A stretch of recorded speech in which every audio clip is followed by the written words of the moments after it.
want to start riding off-road, but you are drowning in possibilities, keep on watching. Today we are handling the 12 best budget motorcycles to start riding off-road. So you want to start riding off-road, you want lightweight, enough power, you want it easy to get parts, it needs good suspension or good suspension travel at least. It needs to brake, it needs to start. There are endless options, but here is our list. The last on the list is the XL350R. It's a single shock breaker in the back with a disc brake in the front, 350 cc, and it's nice Honda red. Why is it at the bottom of the list? It's kind of heavy, and the power outcome isn't so much different from its lighter brother. So the drum and drumber are three little brothers from the 80s, from Honda, Yamaha and Suzuki. They all have a drum brake in the front and in the back, which is actually a brake shoe which is pressed against the drum with a lever, which brakes fine. But if it's old, worn in, wet or warm or sandy, it's really shitty to brake. Still, these bikes are fun to ride and lightweight. The XL250S is the only one of them with dual shock. Two shocks at the back, which is a little bit more old-fashioned, and it has this 23-inch front wheel, the monster front wheel from Honda, only having two tire brands actually supplying tires for these wheels. But still, it's looking pretty rad. So the XL250S thereby is number 11 on the list. Number 10 is the DR350. This bike is a rather cheap bike, still looking pretty classy, and it's got a monoshock in the back. Number 9 will be the XT350, the little brother of the notorious XT500. It also has a very cool, classy look, which makes it a more expensive bike on the list. You often find it for 2,000 to 3,000 euros. But it's fun to ride, it's lightweight, but for some people it will lack a bit of power. The future with number 8, it's the XL250R from Honda. It's got this beautiful Honda red with the Honda wing on the tank, and it's the little brother of the famous XL600R. The XL250R has got a disc brake at the front, a monoshock at the back. It's quite high and has some suspension travel. You can buy it for around 1750, and of course they will get a more expensive or cheaper depending on the state. They changed the wheel again to a 21-inch, which makes it a very nice and pretty bike to ride.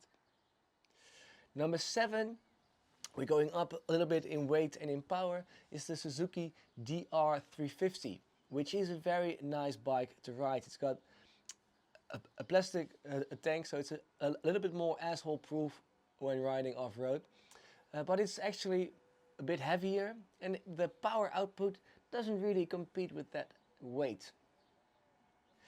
That brings us to the top 6 of this list. The number 6 is maybe a bit of the oddball in this list, because it's the bigger brother of drum and drumber. It's the Suzuki DR500, a 500cc beast. It's got the highest power output on this list. It's actually in the same range of the XL500 and the XT500, but the Suzuki is a lot lighter with its 130 kilograms. So it's the highest on this list. It's pretty low, so it's nice for shorter riders, but it's got a nice and steady power output.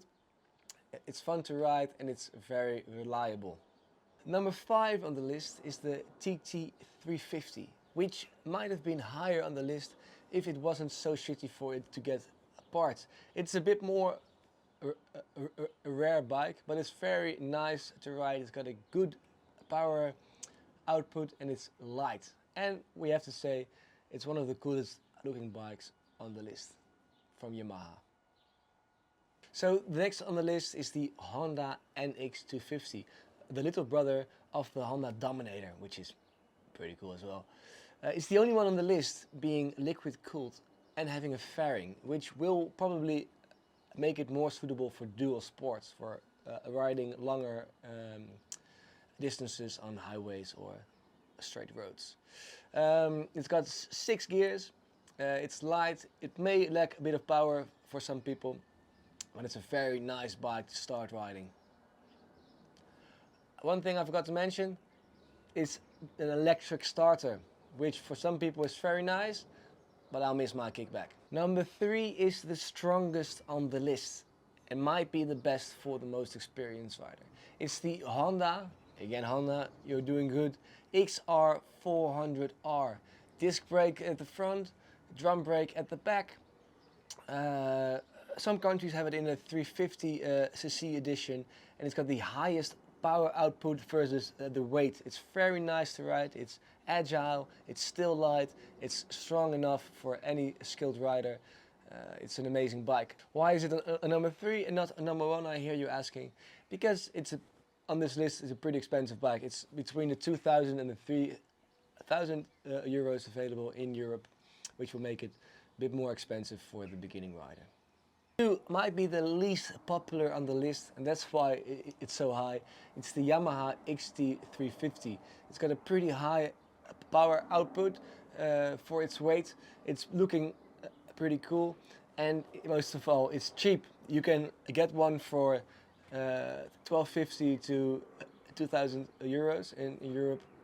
It's a Kickstarter, it's got a disc brake at the front, it's very fun to ride, it's light, and will take you anywhere. Last but not least, number 1 on the list is the Honda XR250R. It's the little brother of the Honda XR600R. It's still very strong, light. It's got a disc brake at the front. The plastic tank makes it very asshole proof riding off-road, and it looks pretty badass. It's easy to start, it's easy to ride, but it's got plenty of power to pull you out of the mud and onto every hill. Yeah. So this was our little list of 12 amazing budget motorcycles to start riding off-road. We have looked into weight versus power, it being asshole proof, it being affordable, and it being agile enough for a beginning rider. Please let us know which of these, or maybe another bike, is your favorite. Stay tuned to our channel, because there's coming a lot of more videos about maybe heavier bikes or other cool videos. Thanks for watching the vid, and don't forget to check out our web shop or Instagram. This was Wessel from the Kickback Company. Let's go.